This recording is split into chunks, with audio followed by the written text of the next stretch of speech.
Paz y bien y santa alegría, hermanos, de nuevo aquí con otro enigma de la Biblia. En esta ocasión vamos a utilizar un texto que está ambientado en la Pascua, podríamos decir. ¿Por qué? Porque hablamos de la conversión de San Pablo, pero de la conversión que nos narra Lucas. Recuerden que Lucas no solamente escribe el Evangelio, que está Evangelio de Lucas, sino que también escribe el libro de los Hechos de los Apóstoles. En esto, toda la obra literaria de Lucas trata de cómo el Espíritu guía a Jesús, y luego en Hechos de los Apóstoles como el Espíritu guía a la iglesia en la misma misión que Jesús le permite. Bueno, pues aquí se narra quizás la conversión más famosa de la historia de la humanidad, que es la conversión de San Pablo. Y fue Lucas quien inmortalizó el hecho en un relato conmovedor que se conserva, como ya hemos dicho, en el libro de los Hechos de los Apóstoles. Allí se narra cómo Saúl, un joven y fogoso judío, que observaba con mucha preocupación cómo el cristianismo estaba ganando terreno, al que consideraba como una especie de secta peligrosa, se expandía y resolvió combatirlo y aniquilarlo.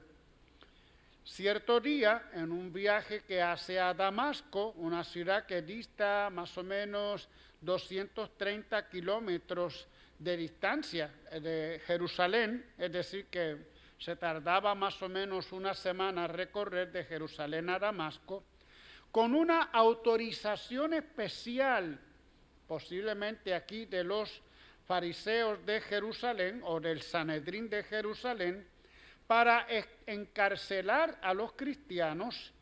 En ese momento, casi llegando a las puertas de Damasco, tiene una experiencia que marcó para siempre la vida de Saúl. Vamos entonces a conocer al menos una parte del texto. Mientras caminaba, cuando ya estaba cerca de Damasco, de repente una luz celestial lo envolvió con su resplandor. Cayó a tierra y oyó una voz que le decía: Saulo, Saulo, ¿por qué me persigues? Dijo él: ¿quién eres, Señor? Respondió: soy Jesús a quien tú persigues. Pero levántate, entra en la ciudad y allí se te dirá lo que tienes que hacer. Con la ayuda de sus compañeros, Pablo pudo ingresar a la ciudad de Damasco, pero ciego e impotente como un niño. Fue así entonces como se narra que Ananías, revelado por sueños, se llegó hasta Pablo para, imponiéndoles las manos, recuperara entonces la vista. Le bautizó y luego le comenzó a enseñar la doctrina cristiana. Sin embargo, a pesar de este texto tan interesante, tan lleno de matices, que hasta lo hemos visto a lo largo de muchas películas, incluso algunos dicen que se cayó del caballo, cuando sabemos que aquí no se menciona caballo ninguno, pero que así queda un poco marcado por las películas. Hay indicios, y los vamos a demostrar un poco ahora, que nos hacen dudar del relato de conversión de Pablo. En ninguna de las cartas, y sabemos y conocemos las cartas de San Pablo, se narra la experiencia del camino a Damasco. Ni siquiera cuando escribe a los Gálatas, que pusieron en duda el apostolado de Pablo y que hubiera sido un buen elemento a su favor, un buen recurso para demostrar que él sí era apóstol, ni siquiera en ese momento Pablo recurre a este relato o a este hecho. Y cuando Pablo cuenta sus visiones, lo hace en tercera persona. Vean, por ejemplo, 2 de Corintios en el verso 2. Solo el libro de los Hechos, escrito por San Lucas, vemos cómo divulga Pablo ampliamente toda su vocación, todo su ser, precisamente a partir de este relato del camino a Damasco.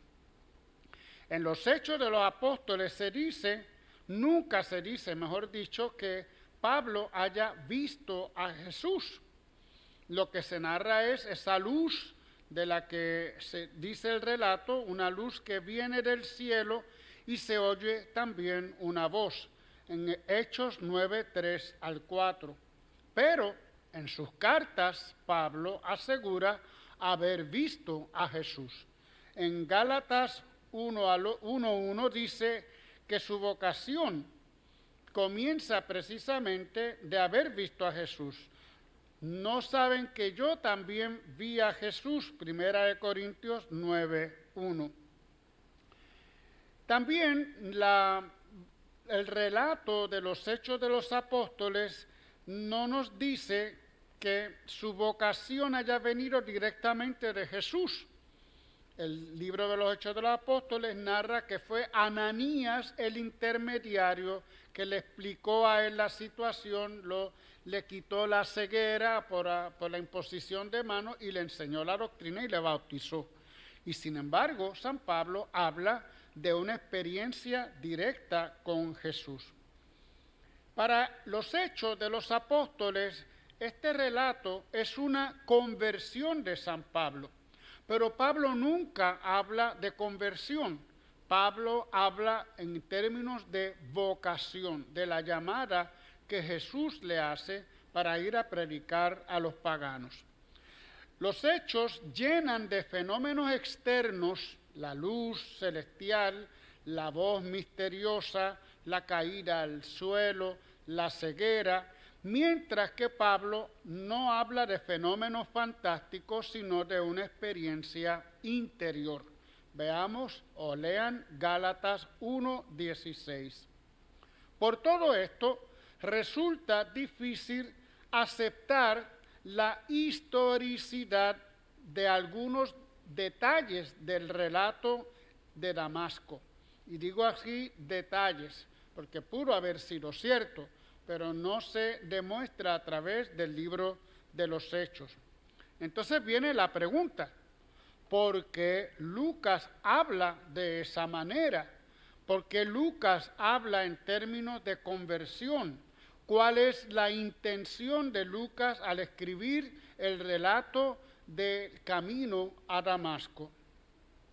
Bueno, Lucas habría recibido una tradición, es decir, de viva voz había recibido una tradición que decía que Pablo había vivido una experiencia especial en la que Ananías tuvo un papel importante.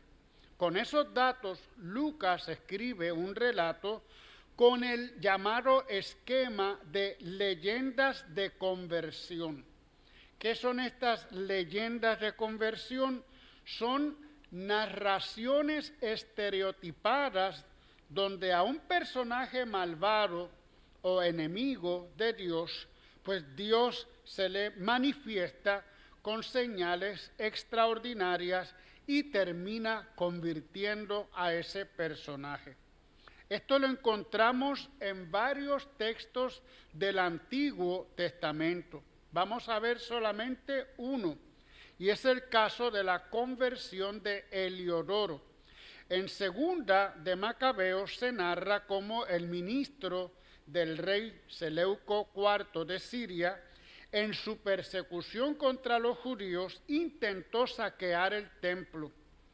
A punto de hacerlo, entró todo majestuoso Heliodoro, se le apareció Dios, y Heliodoro cayó al suelo envuelto en una ceguera total, mientras sus compañeros no pudieron reaccionar. Al final, el que había entrado al templo con toda soberbia fue sacado en camilla, mudo e impedido. Luego de varios días, y gracias a la intervención de un judío, recuperó sus fuerzas y se convirtió recibiendo la misión de anunciar a todas partes la grandeza de Yahvé. Vean Segunda de Macabeos en el capítulo 3. Muchas otras leyendas con idéntico modo de conversión las encontraremos a lo largo de toda la Biblia. Por lo tanto, no debemos tomar los detalles de la conversión de Pablo como históricos, sino como parte de un género literario convencional. ¿Por qué Lucas se interesa en esta conversión? ¿Por qué Lucas repite hasta 3 veces en el libro de los Hechos de los Apóstoles el relato de la conversión de Pablo en rumbo a la ciudad de Damasco? Para que lo tengan en cuenta, aparece además en el capítulo 9, 13 al 19, en el 22 y el 22, capítulo 6, 16 y capítulo 26, 12 al 18. En cada uno de estos relatos se añaden cosas nuevas, intentando exaltar cada vez más la figura de Pablo y la misión de Pablo. Y sin embargo, otros episodios importantes, como por ejemplo el de Pentecostés, solamente se narra una sola vez.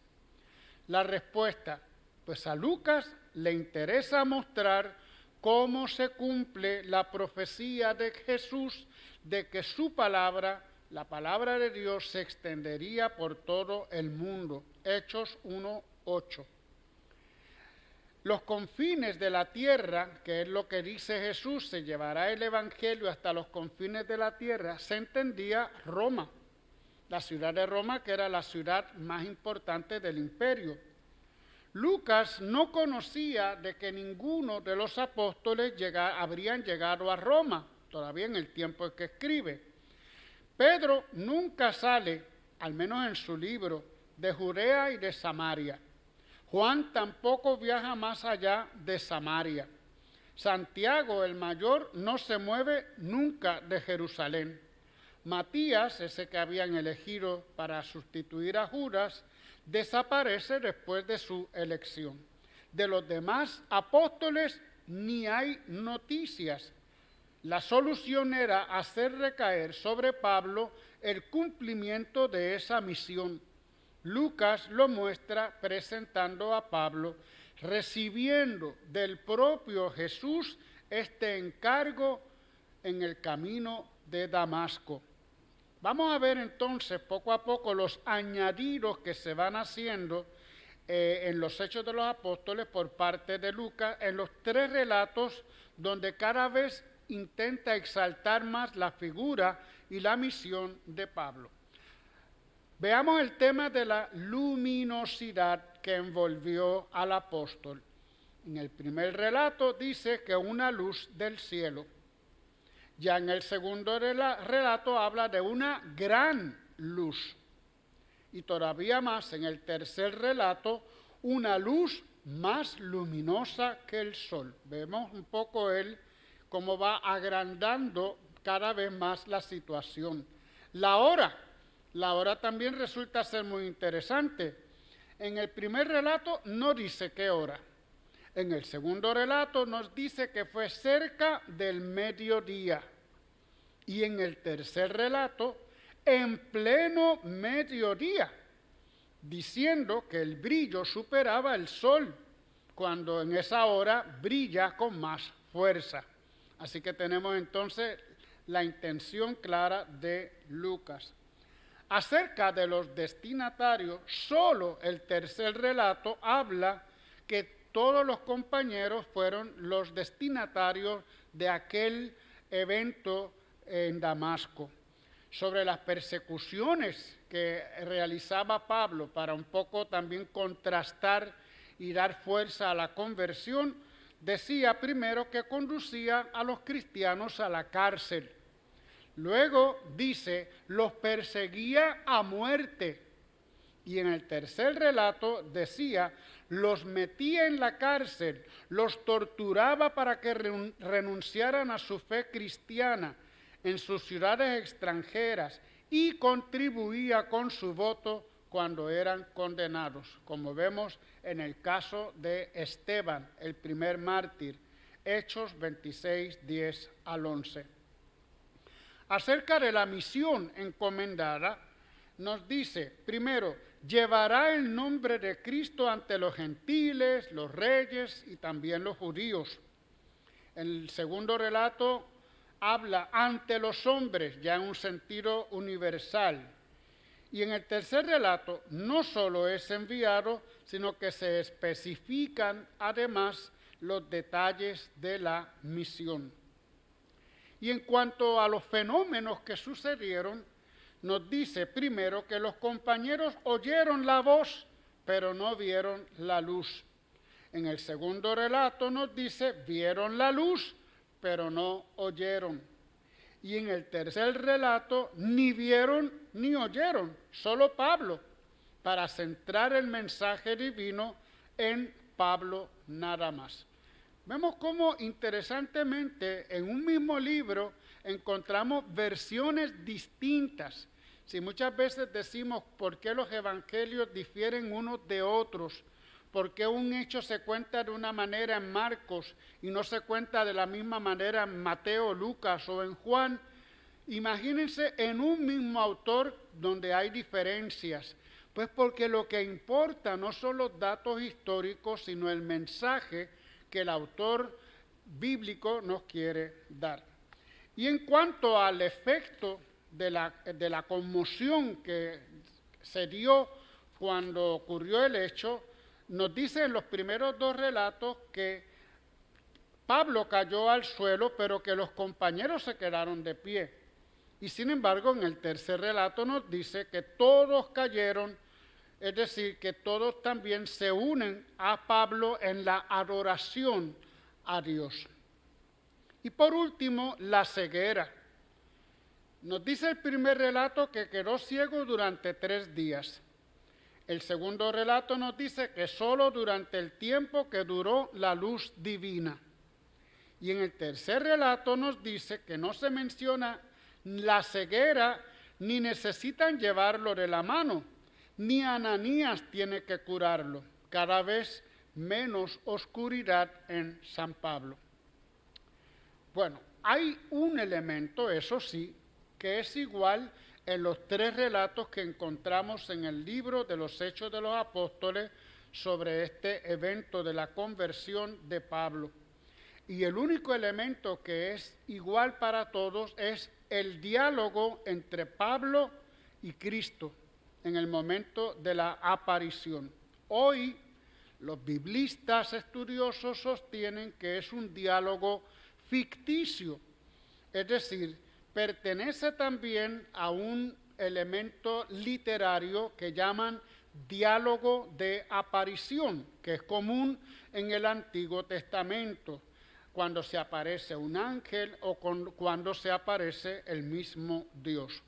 Este diálogo consta de 4 partes. Primero, doble mención de la persona, en este caso, Saúl, Saúl.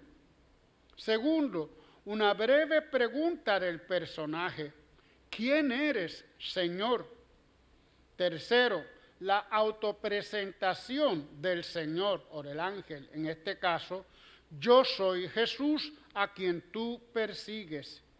Y por último, un encargo, levántate y vete entonces a Damasco, allí se te dirá lo que vas a hacer. Este mismo esquema que encontramos en muchas partes de la Biblia, como ejemplo tenemos el diálogo en Génesis 31, 11 al 13, diálogo de Jacob con el ángel o con Dios, dependiendo de cómo lo diga el relato en cierto momento, de regreso a su patria. También lo encontramos en Génesis 46, 2 al 3, cuando Jacob baja hasta Egipto. En el sacrificio de Isaac también, Génesis 22, 1 al 2. Y en la vocación de Samuel, primera de Samuel 3, 4 al 14. Como ven y como verán si lo estudian, una vez que termine nuestro enigma, ustedes pueden buscar en la Biblia estos textos y van a encontrar que es el mismo esquema de diálogo doble mención del personaje, breve pregunta, autopresentación y el encargo a ese personaje.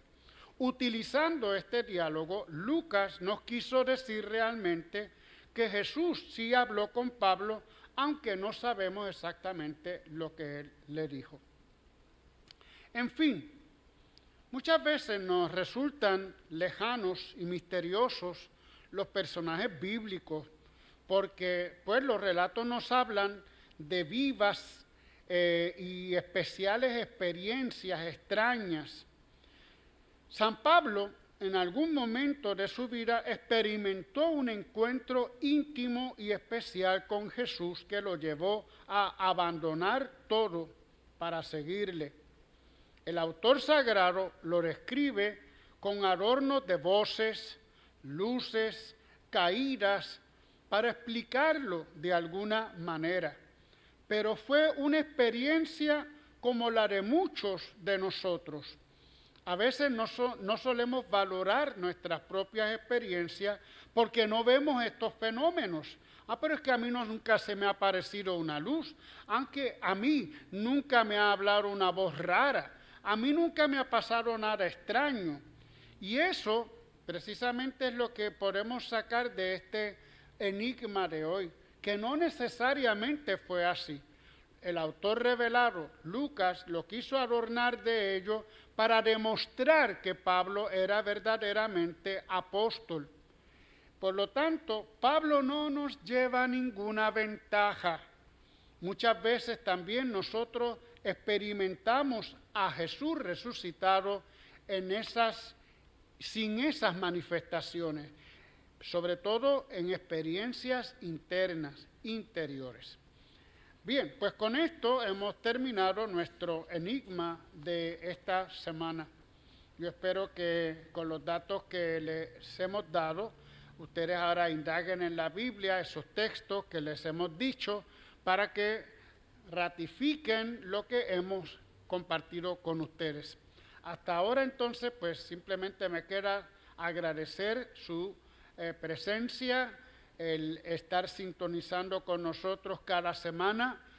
No pudimos hacerlo durante Semana Santa y las primeras 2 semanas de Pascua, pero aquí volvemos otra vez con el compromiso de estar con ustedes aprendiendo cada vez más de estos enigmas de nuestra palabra de Dios. Hasta la próxima, paz y bien.